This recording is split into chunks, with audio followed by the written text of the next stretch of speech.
l'Iran, c'est le plus grand exemple que devraient prendre les Africains et les Antillais, hein, enfin les Noirs de manière générale. L'Iran a été 40 ans sous sanctions. Je ne sais pas si vous imaginez, 40 ans sous sanctions. Pour que là, ils ont perdu des enfants, c'est-à-dire que le tocard de Donald a envoyé un missile sur une école. Il y a des mères qui ont pleuré leurs gosses, des mères et des pères, pardonnez-moi les papas. Et malgré ça, aujourd'hui, leur pays va recevoir plus de 300 milliards de dollars. Et faites-moi confiance qu'ils vont les avoir parce que Donald ne voudra pas que la guerre reprenne. Et que les pays arabes vont tout faire pour que la guerre ne reprenne pas. Et ils savent qu'ils ne peuvent plus jouer avec l'Iran. Ce qui veut dire qu'il faut faire des sacrifices pour enfin réussir à gagner. Le problème chez les Noirs, c'est qu'on veut tout de suite.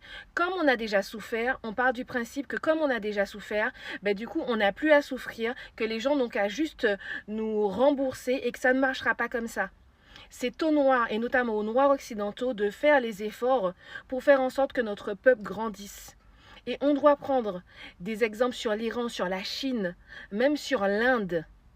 Sur tous ces pays qui ont décidé, c'est pas grave d'être traités comme des parias, d'être détestés pour aujourd'hui venir dire non mais en fait là c'est terminé. Votre hégémonie elle s'arrête. Et le problème c'est que l'Afrique ne l'a toujours pas compris. C'est que l'Afrique, soit il y a les 3 pays de l'AES qui l'ont compris, les autres qui l'ont pas compris du tout.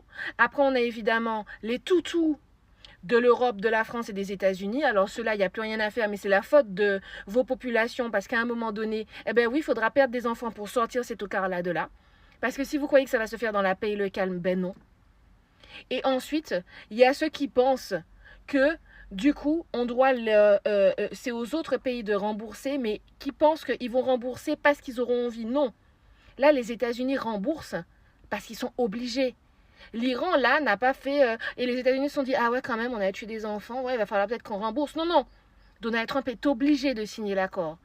Parce que sinon, lui-même va devoir dégager de son propre pays parce que les Américains commencent à en avoir ras-le-bol de ces conneries.